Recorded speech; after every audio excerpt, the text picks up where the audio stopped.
Hello everyone, welcome to exam aura. Biology के important question series में ये दूसरी वीडियो है। जिसने भी पहली वीडियो नहीं देखी वो एक बार उसको कवर कर ले। तो बढ़ते हैं अपने क्वेश्चंस की तरफ। पहला क्वेश्चन है, Mendel's principle of inheritance is based on. आपको बताना है कि मेंडल्स का प्रिंसिपल किस पर आधारित था। ऑप्शन है वेजिटेटिव प्रोपेगेशन या वेजिटेटिव रिप्रोडक्शन। सेकंड ऑप्शन है asexual reproduction. C option है सेक्सुअल रिप्रोडक्शन और डी ऑप्शन है ऑल ऑफ अबोव। देखिए, जो मेंडल्स का प्रिंसिपल है वो है सेक्सुअल रिप्रोडक्शन पर आधारित। तो यहाँ पर जो करेक्ट ऑप्शन हो जाएगा वो रहेगा ऑप्शन नंबर सी। ठीक है। एक्चुअल में अगर हम बात करें वेजिटेटिव रिप्रोडक्शन की, इसमें क्या होता है, प्लांट वगैरह का एक पार्ट लिया जाता है। एक पार्ट लिया जाता है और उस पार्ट से पूरा का पूरा प्लांट रिप्रोड्यूस किया जाता है। तो ये आपको ध्यान रखना है वेजिटेटिव रिप्रोडक्शन। ठीक है। एसेक्सुअल रिप्रोडक्शन क्या होता है, जिसमें सिर्फ और सिर्फ एक पेरेंट, ठीक है, एक पेरेंट, ठीक है, हो सकता है वो एक फीमेल हो, एक हो सकता है वो मेल हो, ठीक है, एक ही पेरेंट इन्वॉल्व होता है रिप्रोडक्शन में, उसको बोलते हैं एसेक्सुअल रिप्रोडक्शन।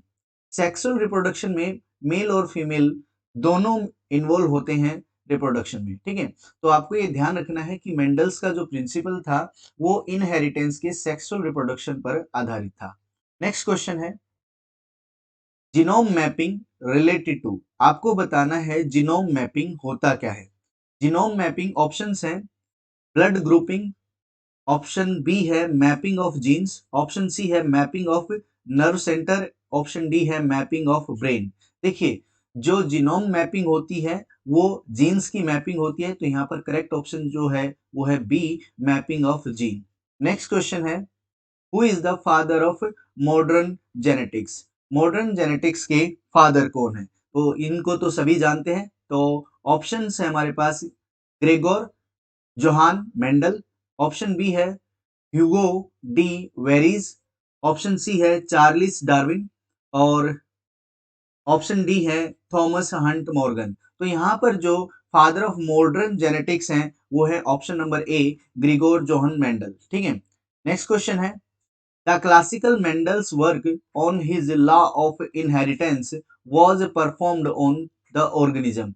आपको ये बताना है कि जो मेंडल्स का वर्क था, जिसे हम जानते हैं लॉ ऑफ इनहेरिटेंस के नाम से, वो कौन से ऑर्गेनिज्म पर किया गया था, वो एक्सपेरिमेंट कौन से ऑर्गेनिज्म पर किया गया था। तो ऑप्शंस है डोरोस ड्रोसोफिला, ऑप्शन बी है स्नैपड्रैगन, ऑप्शन सी है गार्डन पी और ऑप्शन डी है स्वीट पी।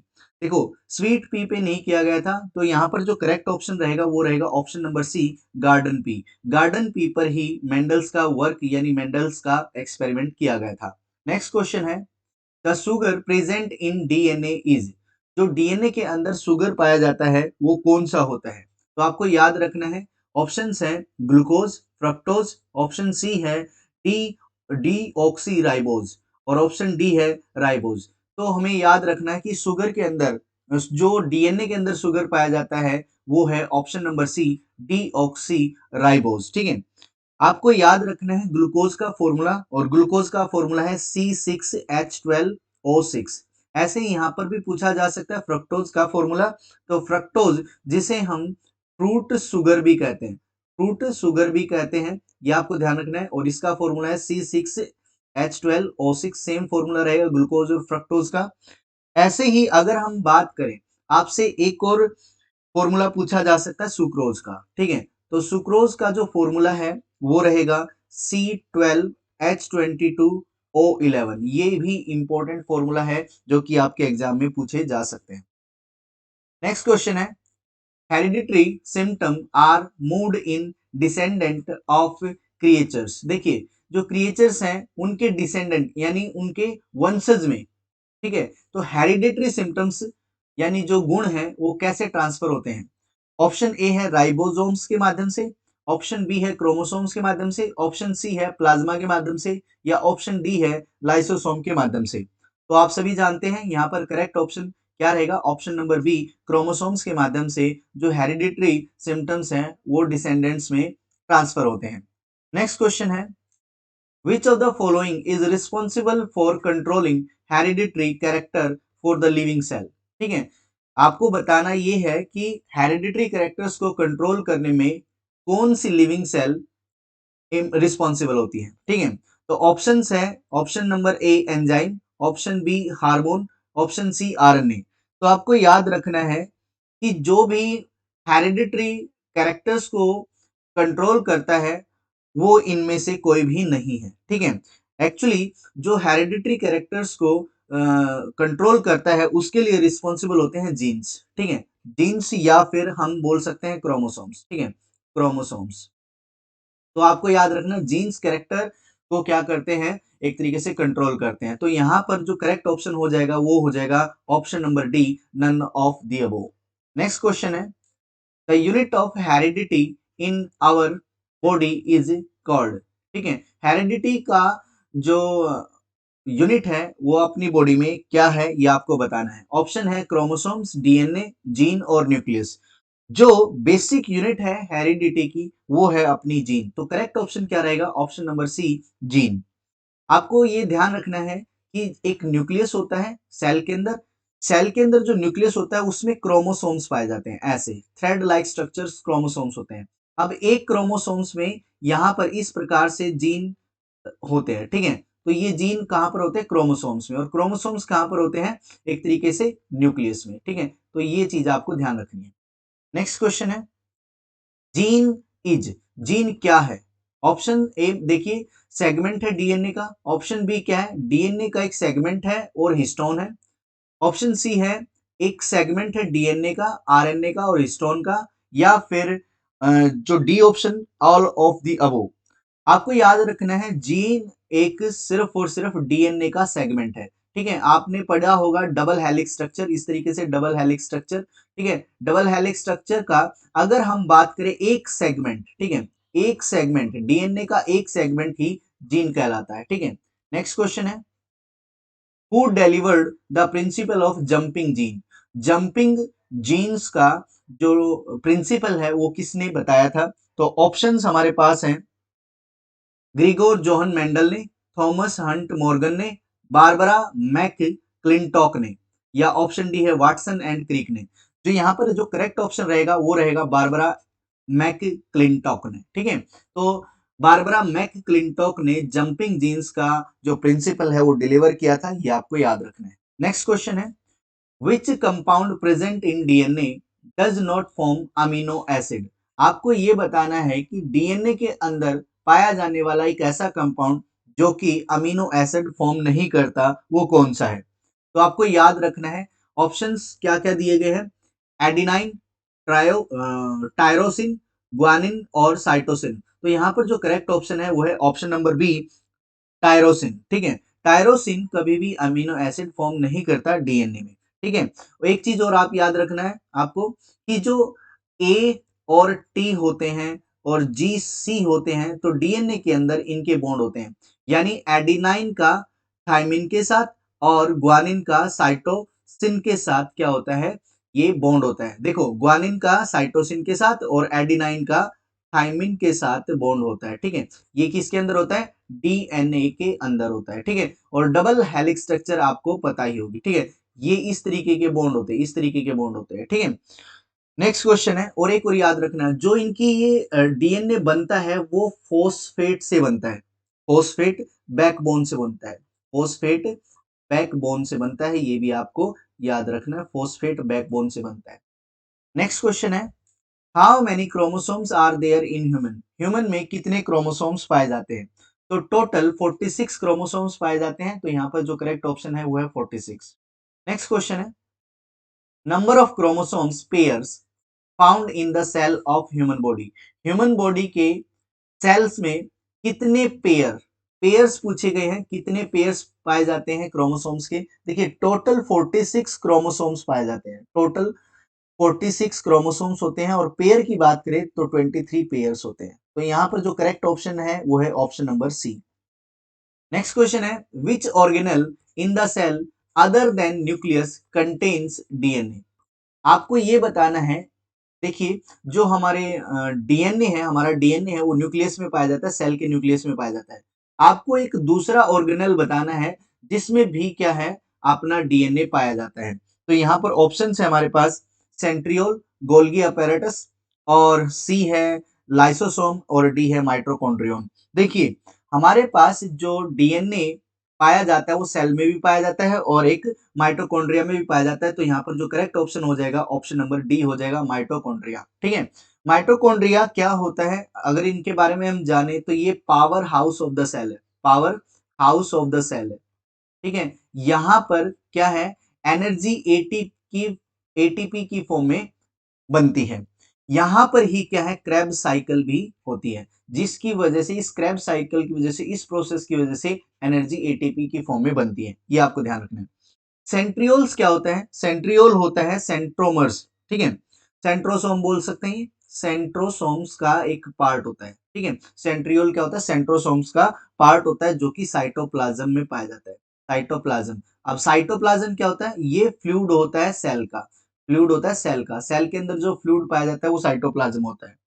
गोल्गी अपैरेटस क्या होते हैं, ये जो सेल है ना, सेल सेल का ऐसे बोल सकते हैं स्केलेटल फॉर्मेशन जो होती है, स्केलेटल सिस्टम जो होता है, वो गोल्जी कॉम्प्लेक्स की वजह से होता है। लाइसोसोम्स क्या होते हैं, लाइसोसोम्स इनको हम सुसाइडल बैग भी कहते हैं, सुसाइडल बैग्स भी कहते हैं।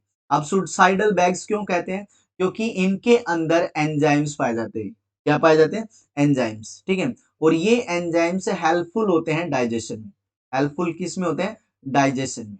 अब ये डाइजेस्ट करते हैं सेल के अंदर जितना भी मटेरियल है। ठीक है, तो डाइजेशन में हेल्पफुल लाइसोसोम्स होते हैं और इन्हीं को हम सुसाइडल बैग इसलिए कहते हैं क्योंकि ये जब एंजाइम होते हैं इनके अंदर, अगर कभी ये सुसाइडल बैग या लाइसोसोम फट जाता है, ठीक है, बर्स्ट हो जाता है, तो बर्स्ट होने की वजह से ये सेल को ही खत्म कर देता है। ठीक है, ये एंजाइम्स इतने पावरफुल होते हैं कि अगर कभी ये लाइसोसोम से बाहर आ गए, अचानक बहुत ज्यादा कंसंट्रेशन में बाहर आ गए, तो ये लाइसोसोम्स के जो एंजाइम्स हैं ये सेल को ही खत्म कर देंगे, इसलिए इसको सुसाइडल बैग कहा जाता है। नेक्स्ट क्वेश्चन है, which of the following statement is correct, इनमें से कौन सी स्टेटमेंट करेक्ट है। देखो, prions are smallest free living cell. ठीक है, prions smallest free living cells नहीं है। The cells wall of mycoplasma is made up of amino sugar. Option C है viroid consist of single stranded RNA molecule, और option D है rickettsia is lack cell wall. देखिए यहाँ पर जो हमें समझना है, या यहाँ पर ऐसा कह सकते हैं कि यहाँ पर जो करेक्ट आंसर है वो आंसर नंबर सी, और हमें समझना है वायरोइड के बारे में। ठीक है, एक होता है वायरोइड, ठीक है, वायरोइड, और एक होता है वायरस। ठीक है, इनके बारे में समझना है। यहाँ पर वायरोइड क्या होता है, वायरोइड एक तरीके का वायरस ही होता है, या ऐसे कह सकते हैं वायरस का एक रूप है। ठीक है, लेकिन वायरोइड में और वायरस में कुछ फर्क होता है। वो फर्क क्या है, देखिए वायरोइड में प्रोटीन नहीं होते, यहाँ पर कोई भी प्रोटीन नहीं होता, लेकिन यहाँ पर डीएनए, आरएनए और प्रोटीन होता है। ठीक है, इसमें प्रोटीन होता है। ठीक है, और उसके बाद मतलब मेन डिफरेंस यही है कि यहाँ पर प्रोटीन की कोटिंग नहीं होती और यहाँ पर प्रोटीन की कोटिंग होती है। ठीक है, वायरस में यहाँ पर सिर्फ और सिर्फ डीएनए पाया जाता है और यहाँ पर आरएनए, डीएनए और प्रोटीन की कोटिंग दोनों होती है। ठीक है, तो वायरॉइड एक तरीके से वायरस का एक सब पार्ट है, या पार्ट कह लो या एक रूप कह लो। ठीक है, तो वायरॉइड में यहाँ पर आपको करेक्ट स्टेटमेंट ढूंढनी थी। तो वायरॉइड में सिंगल स्ट्रैंडेड आरएनए होते हैं, सिर्फ और सिर्फ आरएनए होते हैं, ये डीएनए नहीं, आरएनए होते हैं, डीएनए नहीं होता, आरएनए मॉलिक्यूल होते हैं। तो यहाँ पर सी ऑप्शन करेक्ट ऑप्शन था। नेक्स्ट क्वेश्चन है, reason of large scale diversity among organism is. देखिए ऑर्गेनिज्म में लार्ज स्केल डाइवर्सिटी है, यानी विभिन्नता है, बड़े पैमाने पर विभिन्नता है, वो क्यों पाई जाती है। ऑप्शन ए है अडेप्टेशन की वजह से, ऑप्शन बी है कॉपरेशन की वजह से, ऑप्शन सी है म्यूटेशन की वजह से, या ऑप्शन डी पॉलीप्लॉइडी की वजह से। ठीक है, तो यहाँ पर आपको समझना है एडेप्टेशन क्या होता है। एडेप्टेशन होता है किसी भी ऑर्गेनिज्म का अपने एनवायरमेंट के साथ, ठीक है, अडेप्ट करना एडेप्टेशन है। कोऑपरेशन का मतलब होता है एक ऑर्गेनिज्म का अपने एनवायरनमेंट और अपने दूसरे ऑर्गेनिज्म के साथ किस तरीके का कोऑपरेशन है, कोऑपरेशन है। म्यूटेशन का मतलब क्या होता है? म्यूटेशन होता है चेंज इन, ये आपको याद रखना है, change in DNA sequence, DNA sequence, DNA की सीक्वेंस में जो चेंज हो जाता है एक एक तरीके से ऑफस्प्रिंग में, ठीक है, एक पेरेंट टू ऑफस्प्रिंग ऑफस्प्रिंग में जाते हैं तो एक चेंज आ जाता है डीएनए की सीक्वेंस में, उस चेंज को ही म्यूटेशन बोलते हैं और इसी की वजह से जो डाइवर्सिटी है वो बढ़ती है। तो यहाँ पर जो करेक्ट ऑप्शन रहेगा वो रहेगा option number C, mutation. Mutation की वजह से ही जो लार्ज स्केल डाइवर्सिटी है वो ऑर्गेनिज्म में आती है। उसके बाद है पॉलीप्लॉइडी के बारे में अगर हम समझे तो पॉलीप्लॉइडी क्या होता है? ये कंडीशन होती है, क्या होती है? कंडीशन होती है जिसमें क्या होता है, एक ऑर्गेनिज्म के पास मोर देन वन क्या होता है? मोर देन वन क्रोमोसोम्स होते हैं, more than one chromosomes, chromosomes, ये आपको ध्यान रखना है, ठीक है। जिस भी ऑर्गेनिज्म में मोर देन वन क्रोमोसोम्स हो तो उस कंडीशन को पॉलीप्लॉइडी कहते हैं। नेक्स्ट क्वेश्चन है, which of the following does not have sex chromosomes? इनमें से किसके पास सेक्स क्रोमोसोम्स नहीं होते? तो आपको ध्यान रखना है, बहुत ही इंपॉर्टेंट क्वेश्चन है, कई बार एग्जाम में देखा जा चुका है। तो ऑप्शंस है मंकी, टाइगर, बटरफ्लाई। तो करेक्ट ऑप्शन जो रहेगा वो रहेगा option number D, lizard. Lizard में यानी छिपकली में कोई भी सेक्स क्रोमोसोम्स नहीं होते। नेक्स्ट क्वेश्चन है, how does plant cell differ from animal cell? देखिए, प्लांट सेल और एनिमल सेल में डिफरेंस होते हैं, ठीक है। अगर हम इनके बारे में पता करें कि प्लांट सेल और एनिमल सेल में क्या डिफरेंस होते हैं तो एक बार समझ लेते हैं। प्लांट सेल्स मेनली, इसमें जो मेन डिफरेंस है वो सेल वॉल का है। यहाँ पर सेल वॉल प्रेजेंट होती है और यहाँ पर क्या होती है? एब्सेंट होती है, सेल वॉल एब्सेंट होती है, ठीक है।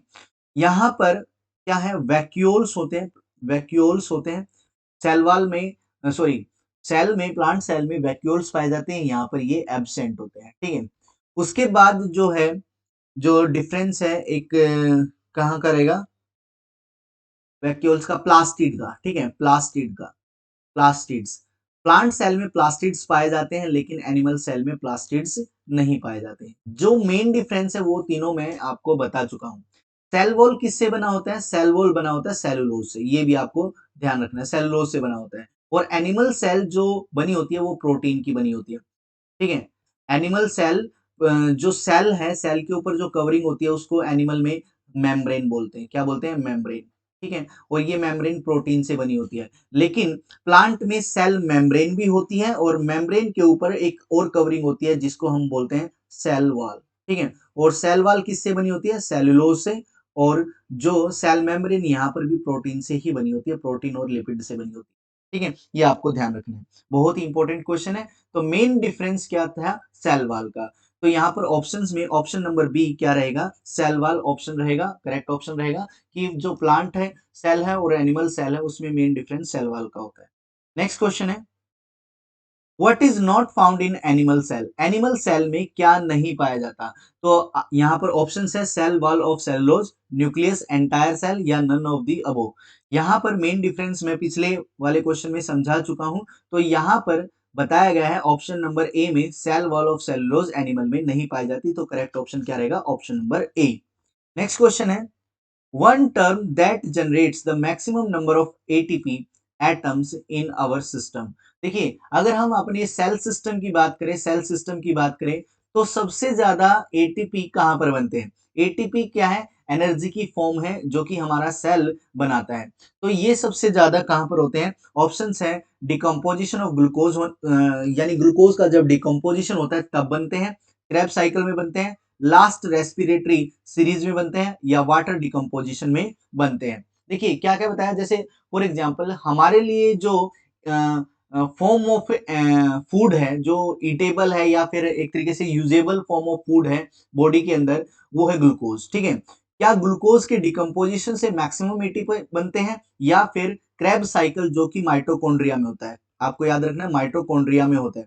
क्या यहाँ पर क्रैब साइकिल में बनते हैं या रेस्पिरेटरी सीरीज में बनते हैं, सांस लेने और छोड़ने की सीरीज में बनते हैं, या फिर वाटर डिकम्पोजिशन, जब हमारा सेल, हमारा बॉडी वाटर को डिकम्पोज करता है या फिर तब बनते हैं। तो यहाँ पर जो करेक्ट ऑप्शन है वो है option number B, Krebs cycle. Krebs cycle mitochondria में होता है और माइटोकॉन्ड्रिया में ये कौन सा प्रोसेस है, एनारोबिक प्रोसेस है, ठीक है, एनारोबिक नहीं एरोबिक, सॉरी, ये क्या है, एरोबिक, एरोबिक प्रोसेस है, ठीक है। एरोबिक प्रोसेस और एनारोबिक प्रोसेस क्या होता है, एरोबिक प्रोसेस वो होता है जिसमें ऑक्सीजन इन्वॉल्व होती है, यहाँ पर ऑक्सीजन, ऑक्सीजन इन्वॉल्व होती है, ठीक है, इन्वॉल्व होती है, यानी एक तरीके से ये एक ऐसा प्रोसेस होता है सेल के अंदर जिसमें ऑक्सीजन इस्तेमाल होती है, ठीक है। तो ये माइटोकॉन्ड्रिया में होता है और क्रेब्स साइकिल बोलते हैं इसको, जो कि माइटोकॉन्ड्रिया में है।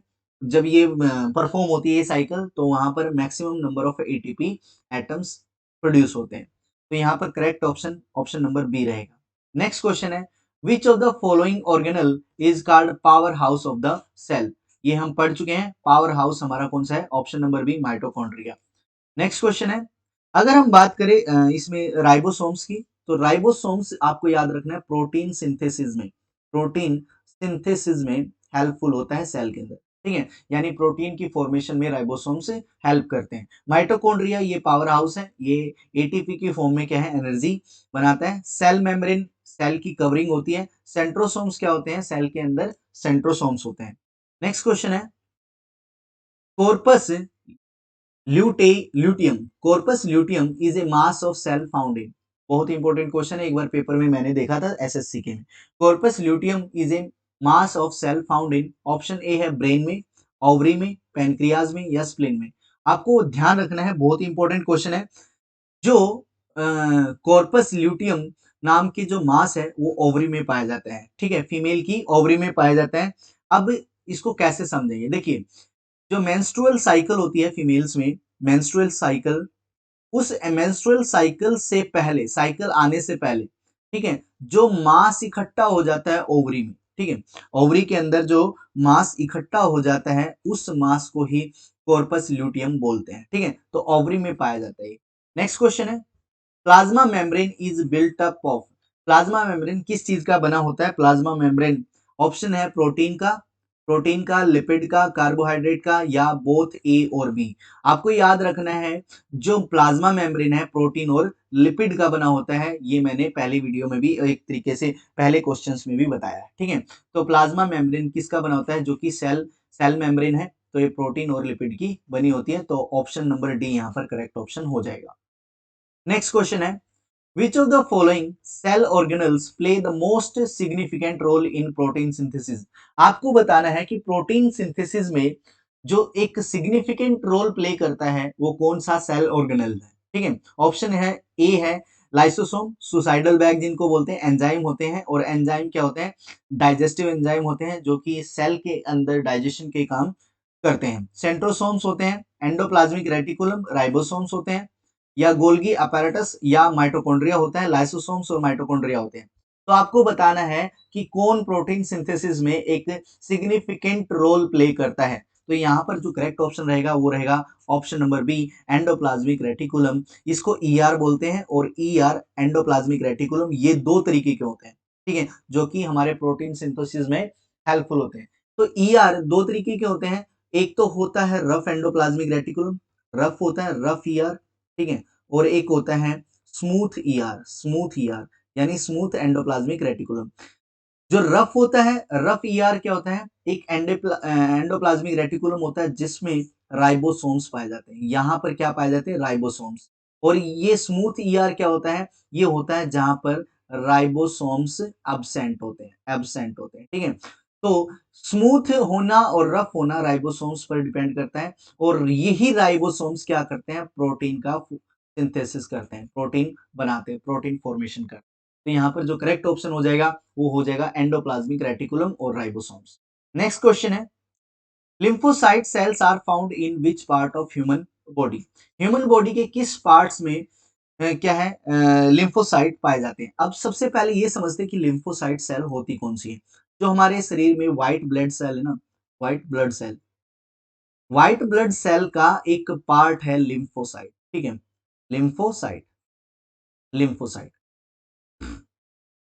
अब और कौन से पार्ट हो सकते हैं व्हाइट ब्लड सेल में, लिम्फोसाइट, ल्यूकोसाइट, मोनोसाइट, ये सब पार्ट होते हैं व्हाइट ब्लड सेल में। अब इनमें से जो लिम्फोसाइट है वो कहाँ बनता है? लिम्फोसाइट जो पाया जाता है वो स्प्लीन में पाया जाता है, आपको याद रखना है, ठीक है। आपको पता है कि ब्लड फैक्ट्री स्प्लीन मतलब ब्लड का फैक्ट्री नहीं बोलेंगे, वो तो बोन मैरो होता है जहाँ पर ब्लड फॉर्मेशन होती है। आपको याद रखना है स्प्लीन जो है, स्प्लीन है, ये एक तरीके से ग्रेवयार्ड बोल सकते हैं, ग्रेवयार्ड, ठीक है। एक तरीके से जहां पर ब्लड का अंत होता है वो स्प्लीन होता है, ठीक है। यानी यहाँ पर डेड ब्लड सेल पाई जाती है, डेड ब्लड सेल पाई जाती है, ठीक है, डेड ब्लड सेल्स पाई जाती है, ठीक है। ये आपको याद रखना है स्प्लीन के बारे में, डेड ब्लड सेल्स कहां पर पाई जाती है? स्प्लीन में। नेक्स्ट क्वेश्चन है, the cellular and molecular control of programmed cell death are known as. देखिए, जानबूझकर या प्रोग्राम्ड तरीके से सेल की डेथ करना क्या कहलाता है? बहुत ही इंपॉर्टेंट क्वेश्चन है और ये पेपर में, एसएससी के पेपर में देखा गया था। आपको यहाँ पर समझना है कि क्या कहा जाता है। आपको याद रखना है यहाँ पर option number A correct option है, एपोप्टोसिस, ठीक है। एपोप्टोसिस क्या है? एक तरीके से प्रोग्राम्ड सेल डेथ है, ठीक है, प्रोग्राम्ड सेल डेथ है, programmed cell death. Next, ageing क्या है? एजिंग का मतलब होता है एक तरीके से टाइम, ठीक है, टाइम पीरियड, ठीक है, टाइम पीरियड। यानी जैसे हम बूढ़े हो जाते हैं तो एजिंग ऑफ सेल का मतलब होता है सेल बूढ़ी हो जाती है। डीजनरेशन का मतलब होता है condition of cell to change structure and function, ठीक है। डीजनरेशन का मतलब होता है एक ऐसी कंडीशन, एक ऐसी कंडीशन जिसमें सेल क्या करता है? अपने फंक्शन और अपनी स्ट्रक्चर चेंज करता है, स्ट्रक्चर और फंक्शन चेंज करता है। अब रह गया option number D, death of body necrosis होती है। तो नेक्रोसिस क्या होता है? Death of, death of body tissue, body tissue, ठीक है। यानी एक तरीके से नेक्रोसिस एक तरीके से लार्ज स्केल सेल डेथ होती है, लार्ज स्केल सेल डेथ होती है। अब लार्ज स्केल सेल एक तरीके से टिश्यू बनाते हैं और टिश्यू की डेथ होना ही क्या है? नेक्रोसिस है। जैसे कोई इंजरी हो जाती है तो टिश्यू डैमेज हो जाता है तो उस चीज को हम नेक्रोसिस बोलते हैं। तो आई होप ये सभी क्वेश्चन आपको अच्छे लगे होंगे और एक एक ऑप्शन के साथ आपने इनको अच्छे से समझा है। अगर ये सेशन आपको अच्छा लगता है, ठीक है, और आप और भी सेशन चाहते हैं तो वीडियो को लाइक कीजिए, शेयर कीजिए और सब्सक्राइब कीजिए चैनल को। Thank you very much.